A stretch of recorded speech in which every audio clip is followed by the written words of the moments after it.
जय श्री कृष्ण। आज हम श्रीमद् भागवत रहस्य के पहले स्कंद का चौथा अध्याय कंटिन्यू करेंगे। पीछे जहाँ हमने विश्राम दिया था उससे आगे पढ़ेंगे। आज के प्रसंग में सुदामा और गोपियों के निष्काम भक्ति के बारे में बताया गया है। तो टॉपिक 4 अध्याय का है निष्काम भक्ति। जय श्री कृष्ण। श्री गणेशाय नमः, श्री गणेशाय नमः, श्री गणेशाय नमः। ओम नमो भगवते वासुदेवाय। श्री कृष्ण शरणम मम। सुदामा की निष्काम भक्ति। कुछ भगवान मेरा काम करें ऐसी अपेक्षा कभी मत करो। सुदामा की भगवान के प्रति सच्ची भक्ति थी। वे दरिद्र थे। पत्नी ने कुछ मांगने के लिए उन्हें श्री कृष्ण के पास भेजा था, परंतु सुदामा श्री कृष्ण के पास कुछ मांगने नहीं, मिलने की इच्छा से आए। श्री कृष्ण का वैभव देखा, फिर भी जुबान नहीं खोली उन्होंने सोचा, यदि मित्र को मेरे मिलने से आंखें भर आई हैं, मेरी मित्र भगवान की आंखें भर आई हैं, तो फिर अपनी दरिद्रता के बारे में बताने से तो उनको अत्यधिक दुख होगा। मैं नहीं चाहता मेरे दुख का कारण मेरे भगवान को मिले। मेरे दुख का कारण तो मेरे कर्म है, फिर मैं भगवान को अपनी गाथा सुनाकर उन्हें क्यों दुखी करूं?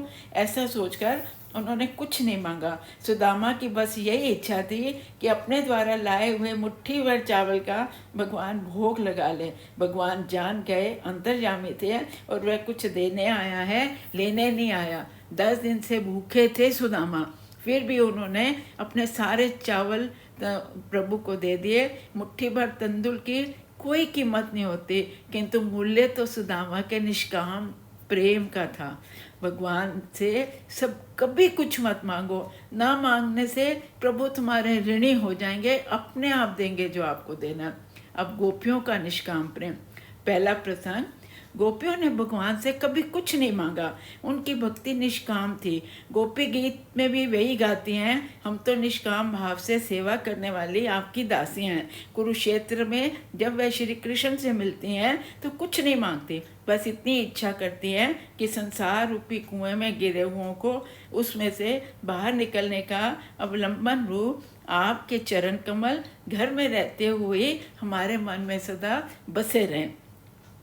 उद्धव जब श्री कृष्ण का संदेश लेके गोपियों के पास जाते हैं तो एक सखी पूछती है, किसका संदेश लाए हो? लोग कहते हैं श्री कृष्ण मथुरा चले गए हैं। ये तो गलत है, वो तो हमेशा मेरे साथ ही हैं, 24 घंटे हमारे साथ उनका संयोग बना रहता है। गोपियों का प्रेम शुद्ध है। वह जब भी श्री कृष्ण का स्मरण करती हैं ठाकुर जी को प्रकट होना ही पड़ता है। गोपियों की निष्काम भक्ति इतनी सत्वशील है कि भगवान खिंचे चले आते थे। ठाकुर जी को सदा साथ लेकर चलो, सब जगह भक्ति कर सकोगे। तभी तो तुकाराम जी कहते हैं, मुझे भोजन मिले ना मिले, परंतु विठलनाथ मुझे एक क्षण भी अपने से अलग मत करना। सुदामा और गोपियों जैसी भक्ति सीखो। तुम अपनी सर्वस्व भगवान को अर्पण करो, भगवान भी अपना सर्वस्व तुम्हें दे देंगे। अब गोपियों का दूसरा प्रसंग। गोपियों की प्रेम महिमा।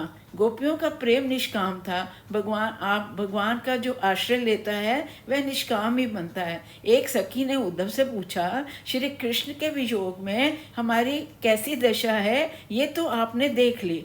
मथुरा जाने पर श्री कृष्ण से कहना कि यदि वे मथुरा में सुख से रहते हैं तो हमारे सुख के लिए उनको व्रज जाने का कष्ट नहीं करना चाहिए। हमारा प्रेम अपने सुख के लिए नहीं है, किंतु हम श्री कृष्ण को सुखी देखना चाहते हैं। श्री कृष्ण के वियोग में हम दुखी हैं और विलाप करती हैं, परंतु हमारे विरह से अगर मथुरा में कृष्ण सुखी रह सकते हैं तो वो सुखी रहें, हमारे सुख के लिए यहाँ ना आवें। यदि अपने मुख्य सुख के लिए यहाँ आना है तो ज़रूर आएँ। दूसरों के सुख में सुख का अनुभव करना ही सच्चे प्रेम का लक्षण है। धन्य है ब्रजवासी भक्तजन जो श्री कृष्ण से मिलने कभी मथुरा नहीं गए। गोपियाँ प्रेम में पागल अवस्था में थी, परंतु हम मथुरा नहीं जाती कि हमारे ठाकुर जी को कष्ट पहुँचेगा। कितना सुंदर वर्णन है। ऐसा प्रेम अगर भगवान से करेंगे, क्यों नहीं भगवान हमको मिलेंगे, ज़रूर मिलेंगे। वो तो क्षण क्षण हमारे साथ रहते हैं, लेकिन हमें उनको, हमारा उनके प्रति प्रेम नहीं, हम उनको देख ही नहीं पाते। सच्ची भक्ति करो, निष्काम भक्ति करो और प्रभु जरूर मिलेंगे। ये चौथा अध्याय आगे भी चलेगा, अभी ये कंटिन्यू रहेगा। जय श्री कृष्ण, जय श्री।